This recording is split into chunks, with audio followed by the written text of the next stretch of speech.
আরেকটা জিনিস আমি বলি, আমি কিন্তু 1980 সনে এই ডেঙ্গিতে আমার মাকে হারিয়েছি।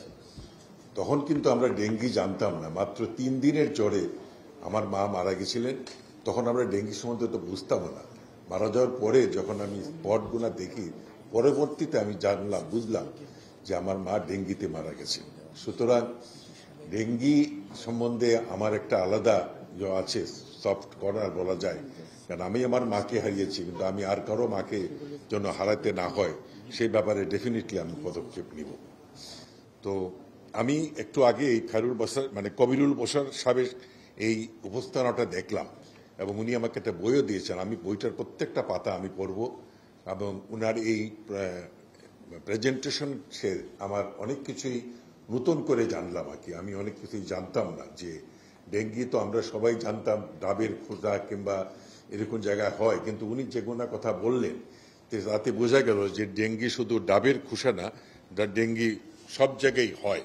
তবে ওনার এই বইটা এবং ওনার এই প্রেজেন্টেশনে একটা কথা আমার কাছে স্পষ্ট হয়ে গেল যে ডেঙ্গি মোকাবেলায় সবার সহযোগিতা প্রয়োজন। এখানে শুধু স্বাস্থ্য মন্ত্রণালয় একা না, স্বাস্থ্য মন্ত্রণালয়, স্থানীয় সরকার মন্ত্রণালয়, মেয়র মহোদয়, ওয়ার্ড কাউন্সিলর, আমাদের এমপি মহোদয়, সর্বোপরি হচ্ছেন আপনাদের সাংবাদিক ভাই বোনেরা। এই ডেঙ্গি মোকাবেলায় আপনাদের মোকাবেলা কিন্তু কম নয়।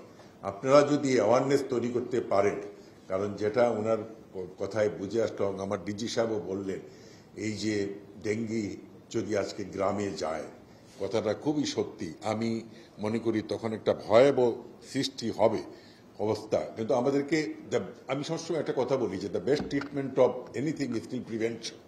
প্রিভেন্ট করতে হবে। একটা রোগ হয়ে গেলে, একটা মানুষ পুড়ে গেলে তখন আমরা চিকিৎসা করি, কিন্তু মানুষ যাতে না পুড়ে সের জন্য আমাদের কাজ করতে হবে। একই উপায়ে এই ডেঙ্গিও যাতে না হয় তার জন্য আমাদেরকে কাজ করতে হবে।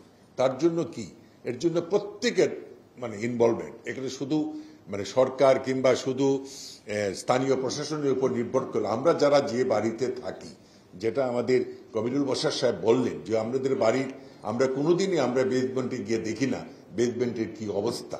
তো সুতরাং এগুলো আমাদের যারা বাড়িতে থাকি, যারা আমাদের ফ্যামিলি মেম্বার, সবাইকে আমাদেরকে এটা দেখতে হবে। এটা নিয়ে সব জায়গায় কথা বলতে হবে। সব জায়গায় আমার ডিজি সাহেব বলছেন, মসজিদ মন্দির সব জায়গায় এটার প্রচারণা, এটা কথা বলা খুবই দরকার। কারণ এটা না বললে এটা আমরা কোনোদিনই এটাকে আমরা কমপ্লিট করতে পারবো না। আমি খুব খুশি হলাম যে আমাদের একটা লোকাল কিট বানানো হচ্ছে মিনিস্ট্রি অফ সায়েন্স অফ টেকনোলজিতে। এটা খুবই একটা ভালো উদ্যোগ, আমি এটাকে সাধুবাদ জানাই। আমরা অবশ্যই যদি ওনারা ডিজি ড্রাগ থেকে এটা অ্যাপ্রুভ নিয়ে আসেন, ডেফিনেটলি আমরা এটা বাজারে যাতে এটা আমরা দিতে পারি সেই ব্যবস্থা আমরা করব।